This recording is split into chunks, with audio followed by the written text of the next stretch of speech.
সেটা 1 মিনিট দাঁড়া, আমি একটু পরে করছি। তোরা কি এখনো পড়া করছিস? পড়া কখন শেষ হবে? স্কুল থেকে একবার দাও। স্কুল থেকে পরে দেখি তোর পড়া শেষ। আজকে তো 15 আগস্ট, আজকে তো ছুটি দিতে তো তাও পড়া শেষ করিনি আমি। কালকে দিয়েছিল। আমি তো দোকান থেকে আসছি, তো এখনো পড়া শেষ হয়নি। কালকে দিয়েছিল, এখন পড়া শেষ হয়নি আমার। হয়ে যাবে না। আর তুমি এখন সবজি কাটছো, তুমি কখন ভাত খাবো?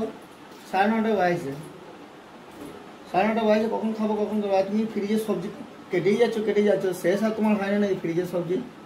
যখন রান্না হবে তখন খাবে, ঠিক আছে? এখন দেখো সবজি কাটছি, রান্না চাপিয়েছি, রান্না হবে যখন তখন খাবে। কালকে সবজি কাটছি, ভেন্ডি সব পচে যাচ্ছে, পুঁই শাক, ফ্রিজের সবজি সব পচে যাচ্ছে, সব অর্ধেক ফেলে দিয়ে অর্ধেক কাটছি। টমেটো পড়ে আছে এখনো, টমেটো সিলামি সব নষ্ট হয়ে গেছে, সব ফ্রিজে পোষার পর রাখতে হবে, সব পচে গেছে, সব ফেলে দিচ্ছে। এ হবে ভোজ হবে নাকি কালকে? ভোজ আছে নাকি? কোনো অনুষ্ঠান আছে নাকি কালকে? আচ্ছা দেখতে পাচ্ছ না অনুষ্ঠানে কি আছে? ওই তো কেটেছি কুমড়ো, কুমড়ো পটল পুঁই শাক কেটে দিয়েছি, করতে হবে, ভেন্ডি ভাজা হবে, যা হবে হবে, দেখা যাবে কালকে। ওই নষ্ট হয়ে যাচ্ছে, ফেলে দেবো নাকি? হ্যাঁ, কালকে কাজটা পেয়ে যাবে, ঠিক আছে। আচ্ছা টিভি চালাও, চুপচাপ দেখো বসে বসে, রান্না হবে তখন খাবে।